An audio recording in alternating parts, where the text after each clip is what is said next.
Okay, so my first question to you is, what do you do? Like, what do you personally do? Well, personally, I just retired from land surveying. Oh, Right. oh, So okay. right now I'm kind of getting used to retirement, but really missing working as a surveyor. Mm, So I'll just talk a little bit about what land surveyors do. And okay. the big picture is that we provide professional services to clients related to real property Mm, and most things that are constructed on that property. And depending on what the firm's focus is, the mm. services can vary greatly. And also depending on where the firm is practicing, because the laws vary from state to state. Okay. So, can you elaborate a bit more on what you mean by land surveying? Like, what do you survey? Sure, sure. Uh, for example, if someone was going to buy a piece of property, let's say it's a fairly significant property, Mm, surveyors can begin uh, performing title research on that piece of property, find out how the property came into existence originally, and mm, how and when it may have been divided over the years, and how it changed hands, who bought it, who sold it, things of that nature. Um, in California, land surveyors are licensed to perform land planning. So designing the layout of subdivisions and performing the work involved in that process is another area of specialization for surveyors. If okay. it's a major real estate transaction, typically those rely on a land title survey to show the buyers a clear view of what the improvements are on the property, any easements, locations of rights of way, which is public public access, Mm, and other elements that may impact the ownership and the use of that subject property. mm, okay. Um, if it's a smaller property and a land title survey is not warranted, getting the boundary surveyed is still a good idea. Finding out what you're buying, right? Yeah. Um, if the new owner wants to make changes to the existing improvements or build new improvements, a topographic survey that shows the contours of the land and any physical improvements on the property Mm, would be the next step. Um, that topographic survey information and the boundary information typically will go off to, say, a civil engineer who will do the design work, maybe an architect to do the, if it's a house construction. Um, once the future improvements are designed, land surveyors return to the site to translate that design into reality. We provide guidance to the construction team, either in the form of actual stakes set in the ground with information written on them, mm, to providing, say, a digital design model to the contractor if there's a lot of grading going to go on. That digital design model can be uploaded into the tractors and used in the mass grading operation. Occasionally, we'll perform monitoring surveys to measure movement of a structure, such as a wall, a bridge, or even a dam, to see if it's moving or deforming, and by how much over time. mm, Upon completion of a project, an as-built survey is sometimes performed to ensure that the project was built to plan and to provide the owner geospatial information on where the improvements are located, um, okay. such as where are the underground storm drain lines, or where's the water line coming into the property, or the gas line, that sort of thing. Um, if you know that, then that helps you in the future, either dealing with maintenance or dealing with other projects on the on that facility. Knowing where those utilities are is helpful from the beginning. All that information can be incorporated into a geographic information system to Okay. help um, manage maintenance and things on the property. Other types of surveys include geodetic surveys, which are extremely accurate measurements that take into account the size and shape of the earth. These are often used to establish large coordinate systems, so many different projects can be related to each other geospatially. For example, a city may have their entire set of projects all related on the same coordinate system.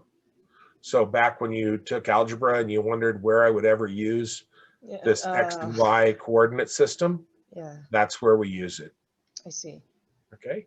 And some surveyors even work in industrial settings, such as in manufacturing plants and refineries, taking extremely precise measurements of the machinery and making sure that the machinery is properly aligned so that it'll function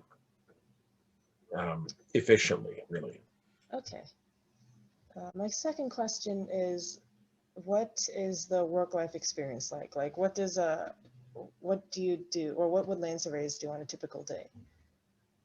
Yeah, so in the big picture, I'd say that the work-life experience of a land surveyor is unparalleled. We go places and see things that nobody else gets to see. My team that worked for me when I worked for California Department of Transportation in Oakland, in what's called District 4, my team worked on the San Francisco-Oakland Bay Bridge. So they worked inside of the bridge. They worked on the pillars down near the water level of the bay. They worked on the very top of the towers, and every other aspect of the bridge they were involved in. And other projects that I've worked on that were just fascinating was down in San Diego in District 11, working right on the center of the Coronado Bridge, which is the big signature bridge for San Diego. And you go places and you do things that no one else will see. Okay, so if someone really likes traveling, then they should consider being a land surveyor? It all depends on which firm you're working for. Now, I started out working in San Diego, in San Diego County, and I worked for a city when I started. So I really only traveled within that city for the most part. I see.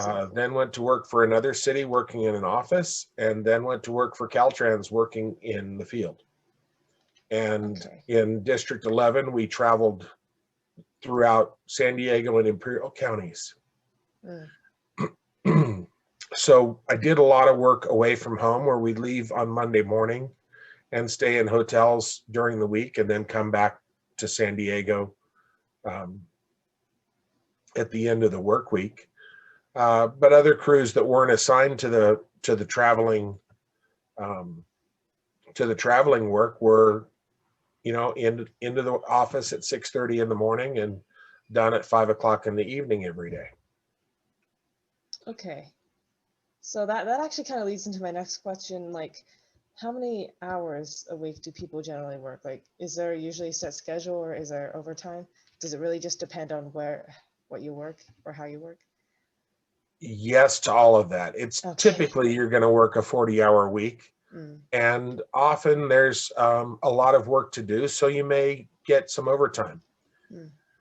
When I started in San Diego with Caltrans, we worked a 4-day work week, but 10-hour days. So we got our 40 hours in Monday through Thursday.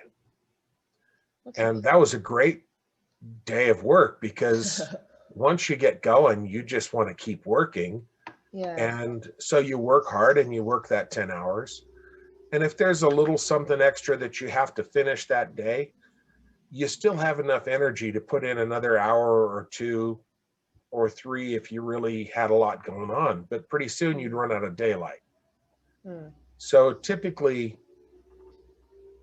12 or maybe a 14-hour day at the longest days of the year, you might get the time in, but you never work any 24-hour shifts or anything like that. Okay. If things were really busy, you might come back in and work a full day of overtime on Friday or even on Saturday, which it's a possibility. You know, the days typically start, if you're working in the field, the day typically starts with just getting the assignment and loading the equipment into the truck and remembering to get the batteries out of the charger. That's one of the important things, as our equipment has all become battery powered. On the way out to the site, you typically have a discussion about the tasks at hand and the order of operations that's going to go on. Arriving at the site, you take a good look at what's happening on site and have a brief safety meeting about it. Make sure that everybody's thinking about safety from the start of the day and that everybody's on the same page if someone does get injured. Okay.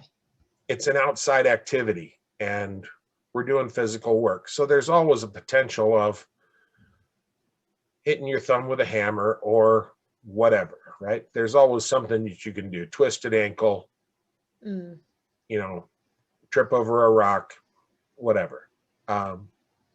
There's something that there's always some element of risk out there. And we just want to get on the same page early on and keep an eye out for each other on the team. Then the activities begin, whatever that happens to be for the day.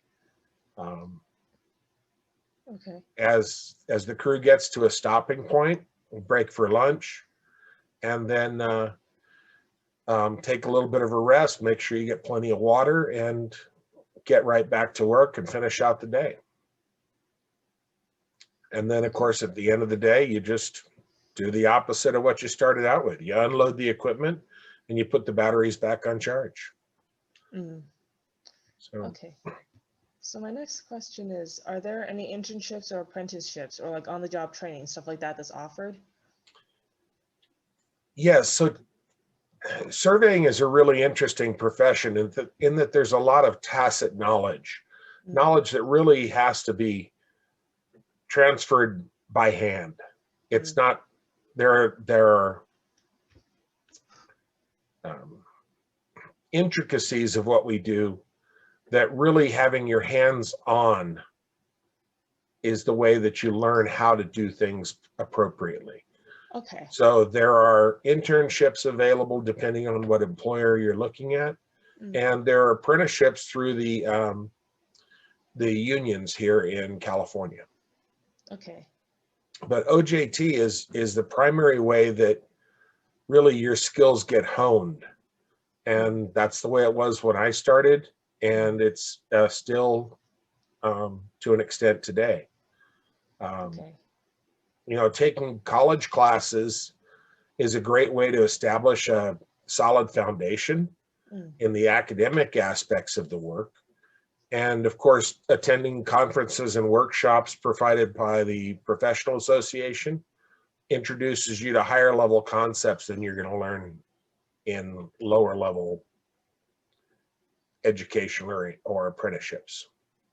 Okay. So does that mean that people who want to become a land surveyor have to go to college or get a degree, or is it like fine to just graduate high school? You know, that's the beauty of the profession. There are multiple paths and few barriers to entry. Okay. All a person really needs is an interest in the profession, a good attitude, Okay. the ability to work hard, and the willingness to learn to excel. Many pursue a certificate or an associate's degree in land surveying from, say, a community college. Okay. Evergreen Valley College has a surveying program right there in your area. Oh, that's good to know. And some decide they want to go on and get a bachelor's degree or even a master's degree. And if that's your goal to go to a university, then there are 2 universities in California that offer degrees in land surveying. And having that degree exposes you to a more in-depth level of knowledge than you'll get at the community college, and more classes, and obviously more opportunities for internships, and prepares you better for more accelerated advancement opportunities as you progress. The universities in California that have the degree are Fresno State University, and the degree is called Geomatics Engineering, and Cal Poly Pomona, and it's actually a civil engineering degree with a geospatial emphasis, which qualifies you for either licensure, well, qualifies you to, as far as the education component is concerned, for licensure as a land surveyor or a civil engineer. There are some colleges community colleges that don't have a full survey program, but they may offer one or two classes that would give you the basic knowledge to start with a firm. Okay. So would you say there are any lesser known like jobs or jobs that are in like need of new workers in this field? This whole profession is almost secret. Oh. It's hidden. It's something that you don't think about these days. Yeah. Because our technology has reduced the size of the field crews and allowed us to accomplish work much more quickly than we could in the past. Okay. So if you see somebody working in a particular location on Monday, chances are they may finish on Monday, or they may be back on Tuesday, but they're not going to be there all week like they would have been in the past. And it won't be 4 people as it was in the old days. It'd be 1 or 2 people now. So they're less visible. So the entire spectrum of the profession is aging, and that translates into opportunity for people coming in at this point. Okay, so it's not like one of those high demand jobs that would have a lot of competition?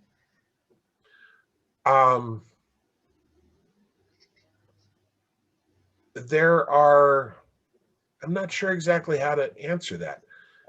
It's highly competitive within the industry, but there are a lot of openings. Okay, that's what I mean. Because, yeah, for example, a highly sought after career like software engineering, even though there's like a lot of like opportunities in the job market, there are even more people who are qualified, and so there's a lot of competition. That's what I meant by highly competitive. So okay. Yeah, there are fewer there are few people that are qualified compared to the opportunities that are available. Okay, that's good to know.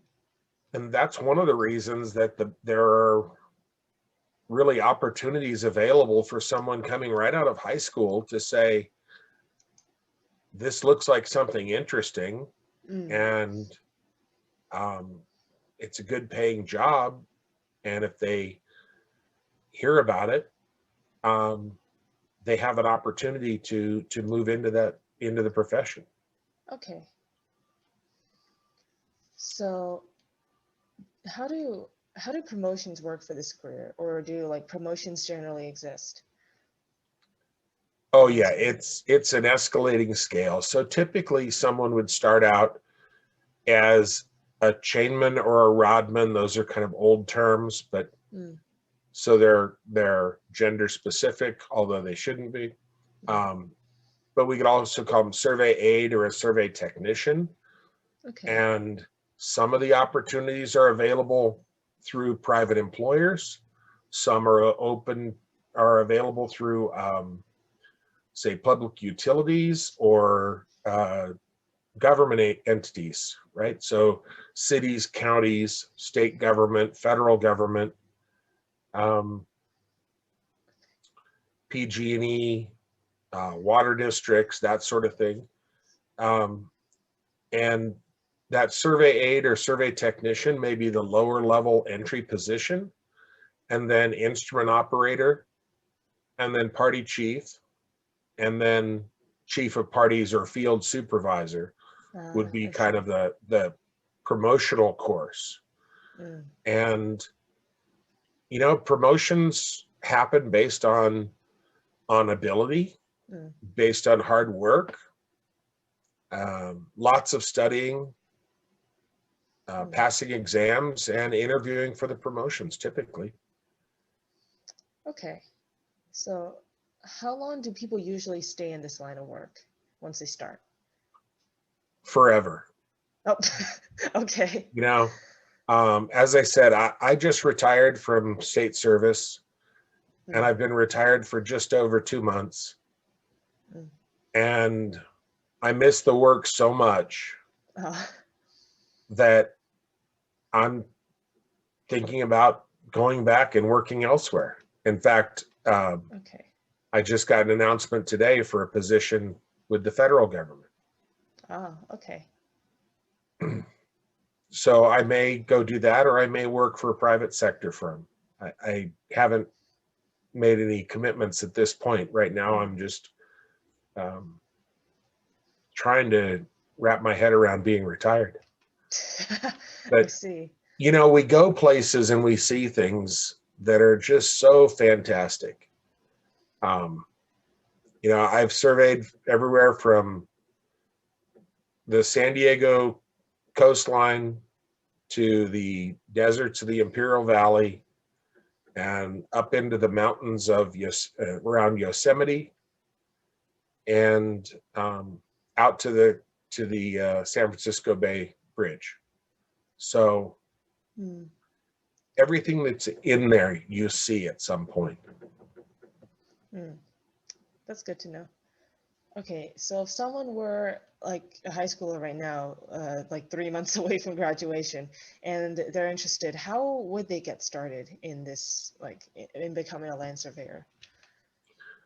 If they want to just dive right in, Mm, I'd say contact the local chapter of the professional society, the California Land Surveyors Association okay. here in California. Mm, There's a Santa Clara, San Mateo chapter. There's an East Bay chapter. There's a San Francisco chapter. So okay. your area is very well represented with local chapters, and start attending the meetings. They're doing their meetings online due to COVID right now, Mm, but contact them and say, hey, I'm interested in this as a profession. mm, Uh, I how do I, is anybody hiring somebody that's absolutely green? Or go attend classes at Evergreen Community College, mm, or one of the other programs that are doing classes online. okay. And just start talking to people. I think that's the key for young people. And one of the reasons that I really advise being involved in the professional society is you start meeting the people who are the decision makers that attend these professional society meetings. And Mm, you may sit down in a normal post-COVID environment. mm, You may sit down at a dinner table at a dinner meeting with people from 3 or 4 different firms, and they may be talking about, hey, I'm really looking for to hire a new person, and here you are sitting there with the people that are going to be making these decisions. So then mm. when it's time for an interview, you walk in and you say hello to the person that you had dinner with the week before. It just puts it lowers the stress level on you in the interview situation. Okay, that makes sense. Okay, so my last question is there anything else that you think is important for someone to know that I haven't already asked about here, if they're interested in like becoming a land surveyor. Yes. As I said before, land surveying is a somewhat hidden profession. So there are not a lot of people entering the position. Yeah. But the existing workforce is still aging and retiring. We're an essential part of the national workforce, supporting land development and infrastructure construction. We work with high-tech equipment, and we are compensated quite well. So with the aging workforce and kind of being hidden in the shadows, this translates into a lot of opportunity for people that enter this profession at this time. Okay.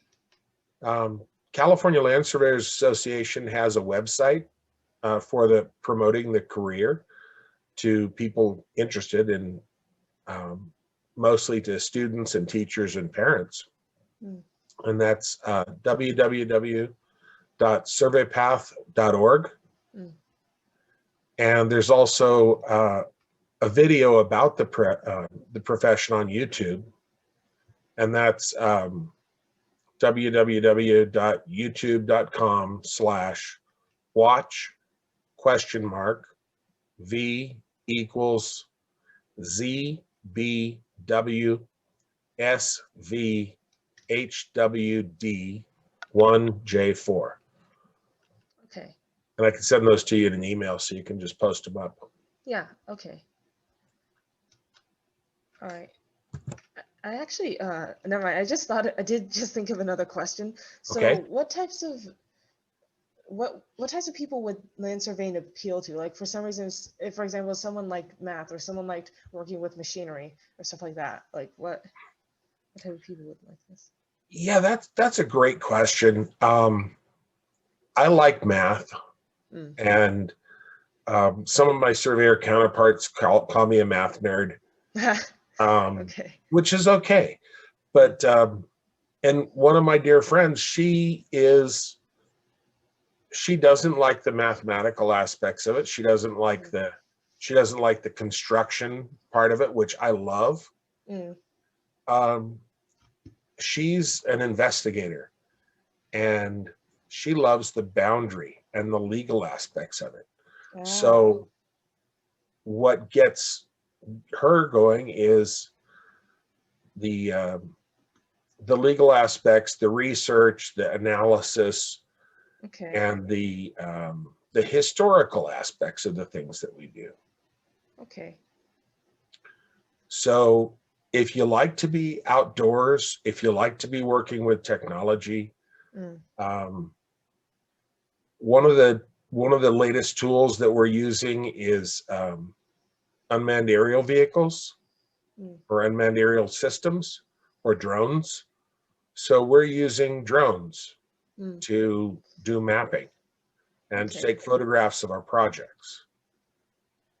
And that makes sense. You know, it's a great tool. It's just a different tool in our toolbox. We work with robotics. So our total station instruments are robotic. If you like computers, we deal with all of our data is now computerized. We work with laser systems and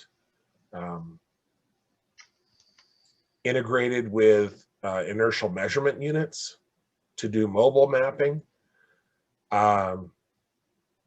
We work with so many interesting things in technology. It's just amazing. And we bring it all together to help people, really. Okay. Yeah. So.